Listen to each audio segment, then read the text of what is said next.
የአዲስ አበባ ዩኒቨርሲቲ የኢትዮጵያ ጥናቶች ኢንስቲትዩት ህንፃን ተጎራብቶ በሼክ መሐመድ ሁሴን አሊ አላሙዲ ድጋፍ በተሰራው መሰብሰቢያ አዳራሽ ውስጥ አርብ ሰኔ 20 ቀን 2017 ዓ.ም የትግራይ ፖለቲካ ልሂቃን ተሰባስበው ነበር።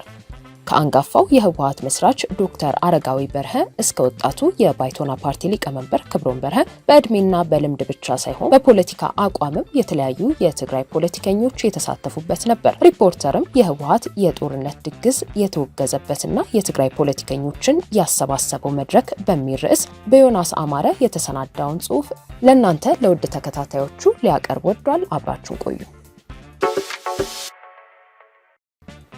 የመድረኩ መጀመሪያ ጠዋት 2 ሰዓት ተኩል ተብሎ ቀጠሮ የተያዘ ቢሆንም ረፈድ ብሎ በጀመረው በዚህ የአንድ ቀን የምክክር መድረክ ሰላም፣ ዲሞክራሲና ልማት በትግራይ እድሎችና ፈተናዎች የሚለው መሰረታዊ ጭብጥ ነበር ዋና የውይይት አጀንዳም ሆኖ ነው የዋለው።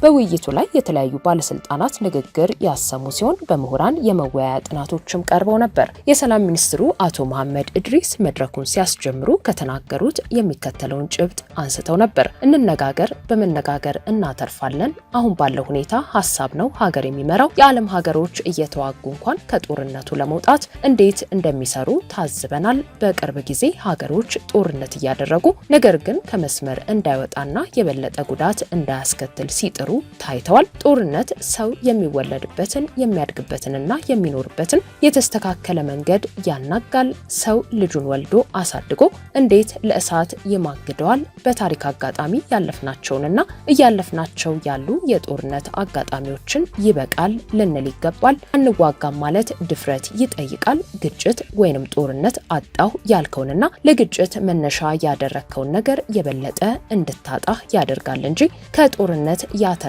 የለም ብለዋል። ከትግራይ ወጣ ባሉ አካባቢዎች ለምሳሌ የሆነ አካባቢ መሄድ ተከልክያለሁ ብለው ግጭትን እንደ አማራጭ የተከተሉ አካላት አሁን በ50 ኪሎ ሜትር ርቀት እናቱ የሞተችበት ሰው ሄዶ መቅበር የማይችልበትን የግጭት አውድ እንዲፈጠር አድርገዋል ሲሉ ከሰዋል። ከሰላም ሚኒስትሩ አቶ መሐመድ ቀጥሎ አጠር ያለ የመክፈቻ ንግግር ያቀረቡት የጠቅላይ ሚኒስትሩ የአፍሪካ ቀንድ አማካሪና የቀድሞ የትግራይ ጊዜያዊ አስተዳደር ፕሬዝዳንት አቶ ጌታቸው ረዳ በበኩላቸው ሰነፍ ሲሉ የጠሯቸው ጥቂት ፖለቲከኞች የትግራይ መሰረታዊ ችግር መሆናቸውን ተናግረዋል። የውይይት መነሻ ሀሳብ የሚሆኑ 2 ጽሑፎችም በተከታታይ በመድረኩ ቀርበው ነበር። በቅድሚያ ሰላምና ደህንነት በትግራይ በሚል ርዕስ የውይይት ጽሑፍ ያቀረቡት ረዳት ፕሮፌሰር ሸዊት ገብረእግዚአብሔር የትግራይ ክልልን የደህንነት ዋስትና ችግሮች በሰፊው ዳሰዋል። ምሁሩ ካነሷቸው ጭብጦች መካከልም የሚከተሉት ነጥቦች ይገኙበታል። በትግራይ በአሁኑ ሰዓት ትልቅ ጥልቀት ያለው የሰላም እጦት አለ። ከትንንሽ ወንጀሎች እስከ ትልቅ የደህንነት ስጋት አለ። ብዙ የኃይል ማዕከላት በትግራይ ከመፈጠራቸው ጋር ተያይዞ መንግስት ሰላምና ጸጥታ የማስከበር ኃይሉን እያጣ ነው። በተናጠል የራሳቸውን ኃይል ያፈረጠሙና ከመንግስት ውጪ ያሉ አካላት ተፈጥረዋል። የመንግስት አቅምና ጉልበት በተለያዩ አካላት እየተቀማ ሲሆን የመንግስትን መዋቅርን የሚገዳደሩ ኃይሎች ተፈጥረዋል በማለት ነው በቅድሚያ የችግሩን አድማስ ለማሳየት የሞከሩት። እነዚህ ኃይሎች ደግሞ የራሳቸው የሆነ ኢኮኖሚያዊና ፖለቲካዊ ፍላጎት ያላቸው መሆናቸውን የጠቆሙት ምሁሩ በትግራይ ያለው የደህንነት ዋስትናው ችግር ደረጃ ከጊዜያዊ መንግስት አቅም በላይ ነው፣ በጣም ብዙ ጉልበተኛ ኃይሎች በየአካባቢው ተፈጥረዋል ሲሉም አክለዋል። የወርቅ ማዕድን ጉዳይን ይህን የበለጠ አስረጂ እንደሆነ ያቀረቡት ረዳት ፕሮፌሰር ሸዊት በወርቅ ማዕድን ማውጫዎች አካባቢ ከመንግስት መዋቅርና ጉልበት ውጪ የሆኑ ኃይሎች መፈጠራቸውንና ይህም የኢኮኖሚ አቅም ምሁሩ ሐሳባቸውን ሲቀጥሉም ትግራይ ክልል በውስጡ ካሉበት የደህንነት ስጋቶች በተጨማሪም ከአጎራባሽ ክልሎች በኩልም ለግጭትና ጦርነት መነሻ የሚሆኑ ስጋቶች እንደተደቀኑበት አብራርተዋል። ከሁሉ በላይ ደግሞ ከአጎራባች ሀገር በተለይም ከኤርትራ ጋር ያለው ያልተፈታ የድንበር ችግር ዋናው የደህንነት አደጋ መሆኑን አመልክተዋል። ስለ ሰላም፣ ስለ ደህንነት፣ ስለ አዎንታዊ ለውጥ ለማውራት ካስፈለገ ትግራይ ክልል ከአጎራባች ክልሎች እንዲሁም ጎረቤት ኤርትራ መንግስት ጋር ያለውን ግንኙነት በጥልቀት መፈተሽ እጅግ አስፈላጊ መሆኑን ነው ያመለከቱት። ረዳት ፕሮፌሰር ሸዊት ጉልህ ያሉትን የደህንነት አደጋ ሲያነሱ ደግሞ በሚከተለው መንገድ ነው ገለጻቸውን ያቀረቡት። በትግራይና በኤርትራ መንግስት መካከል በግልጽ ሊበየን የማይችል ግንኙነት የመፍጠር ሙከራ አለ። በትግራይና በኤርትራ ፖለቲከኞች መካከል መልኩ ያለየ ግንኙነት መፈጠሩ ትልቅ ፈተና ነው። ህወሓት እንደ ፓርቲና ጊዜያዊ አስተዳደሩ ከኤርትራ መንግስት ጋር የሚያደርጉት ግንኙነት አደገኛ ውጤት ሊኖረው ይችላል። ግልጽ የሆኑ መርሆች ላይ የተመሰረተ ግንኙነት አይደለም። ይህ ደግሞ የትግራይ ክልል ከፌዴራል መንግስት ጋር የሚኖረውን ግንኙነትና እጣ ፈንታውን አደጋ ውስጥ ከቶታል። ከህገ መንግስታዊነት አካሄድ እንዲሁም ከፕሪቶሪያ የሰላም ስምምነት አንጻር በክልሉና በፌዴራል መንግስት መካከል ሊኖር የሚገባውን ግንኙነት የሚጎዳ ነው። ይህ በጊዜ መልክ ካልያዘ ወደ ሌላ ዙር ጦርነት ሊያስገባ ይችላል። የህወሓት መሪዎችንን የሚሉ ፖለቲከኞችና የኤርትራ መንግስት የሚፈልጓቸው ፖለቲካዊ ግቦችን ቢሆኑ ለመጣመር የማያስችሉና የተራራቁ ናቸው። ግንኙነቱ ሄዶ የማያዋጣና ከፌዴራል መንግስት ጋርም የሚያዋጋ ነው። በሚመጣው ሳምንት፣ ወር ወይንም ዓመት ጦርነት ሊመጣ ይችላል የሚለው በመላው የትግራይ ህዝብ ላይ የሰፈነ ስጋት ነው ሲሉ አብራርተዋል። ትግራይ ከኤርትራ ጋር ባላት ግንኙነት ብቻ ሳይሆን በትግራይ ውስጥ ባሉ የፖለቲካ ኃይሎች መካከል ያለው ግንኙነትም እንዲሁ የማይታወቅ ነው። በመንግስትና በፓርቲ መካከል ያለው ድንበር አይታወቅም። ለምሳሌ ህወሓት ነው አውራ ፓርቲ ቢባል ከጊዜያዊ አስተዳደሩ ጋር ያለው ግንኙነት ምንድነው የሚለው መስመር አይታወቅም። የስልጣን ወሰኑ፣ ሚናው፣ ስልጣኑ አይታወቅም። የጊዜያዊ አስተዳደሩ ስልጣንና ኃላፊነትም አይታወቅም። ትግራይን የሚያስተዳድረው ኃይል ማን እንደሆነ ለማወቅ እስኪያስቸግር ድረስ ነው መደበላለቅ ያለው።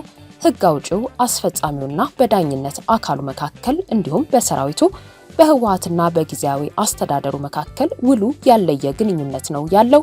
ይህም የጥቅም ግጭት ሊፈጥር የሚችል ግንኙነት ነው። ፖሊስ፣ ፍርድ ቤትና ሌሎች ዕለታዊ ስራቸውን ለመስራት ሲቸገሩ ይታያል። የታጠቀ ኃይልና ጉልበተኛ የፈለገውን ያደርጋል። አንዱ በሌላው ጉዳይ ገብቶ ይወስናል።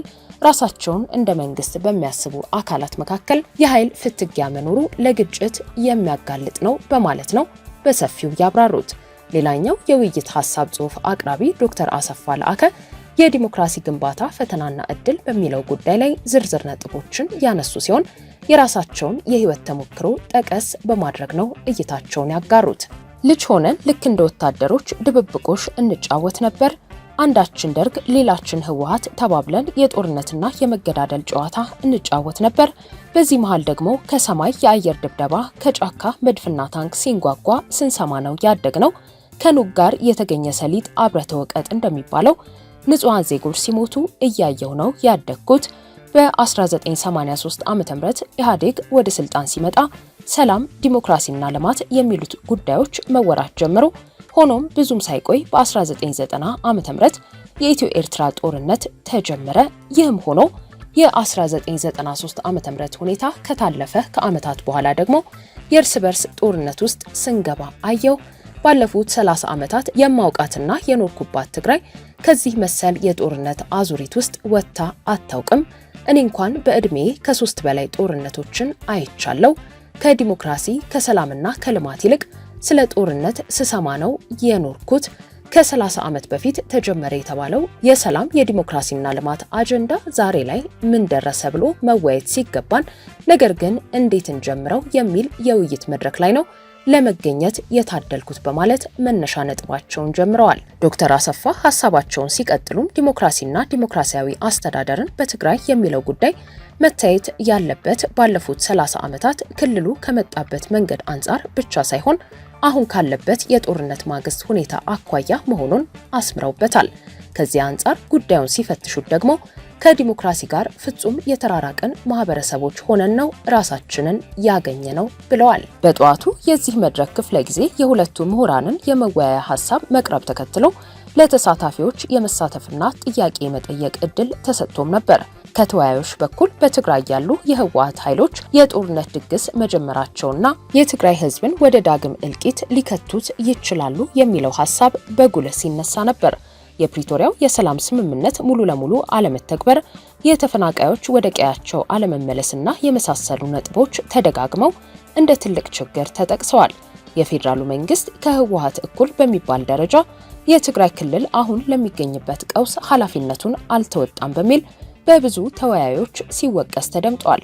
የፕሪቶሪያ ስምምነት በሚል ብቻ ፌዴራል መንግስት ለጥቂት የህወሓት ፖለቲከኞች ክልሉን መተውና ራሱን ከኃላፊነት ማሸሹ ተጠያቂነት የሚያስከትል መሆኑን ያነሱ ተሳታፊዎች አሁን የተፈጠረውን ለጦርነት የቀረበ ውጥረትም ከጦርነት መለስ በሆኑ የመፍትሄ አማራጮች መፍታት ግዴታ እንዳለበት ነው በተደጋጋሚ ሲያነሱ የተሰማው። በመድረኩ ጥናት ካቀረቡ ምሁራን አንዱ የሆኑትን ረዳት ፕሮፌሰር ሸዊት ገብረ እግዚአብሔር እንደ ህወሓት ያሉ ድርጅቶችና ሌሎች ባለድርሻ አካላት ባልተሳተፉበት ሁኔታ መሰል መድረክ ማዘጋጀት ሊኖረው የሚችለውን ፋይዳ ሪፖርተር ጠይቋል።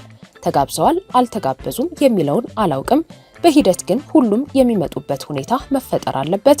ይህ የመጀመሪያው እንደመሆኑ ውስንነት ይኖራል ብዬ እገምታለሁ። ነገር ግን ሁሉንም የትግራይ ፖለቲካ ልሂቃን ማሰባሰብ ከተቻለ አንዱ ተነጥሎ የሚቀርበት ምክንያት ይጠፋል። ይህንን መድረክም ወደ ትግራይ መውሰድ አለብን። ሁሉም የውዴታ ግዴታ የሚመጡበት እድል ሊኖር ይገባል በማለት ነው አስተያየታቸውን ያጋሩት። ሴንተር ፎር ሪስፖንሲብል ኤንድ ፒስፉል ፖለቲክስ የተባለው ድርጅት ከአዲስ አበባ ዩኒቨርሲቲ ጋር በመተባበር ያዘጋጀው የውይይት መድረኩ በከሰዓት ክፍለ ጊዜም የተለያዩ ውይይቶች ተደርገውበታል።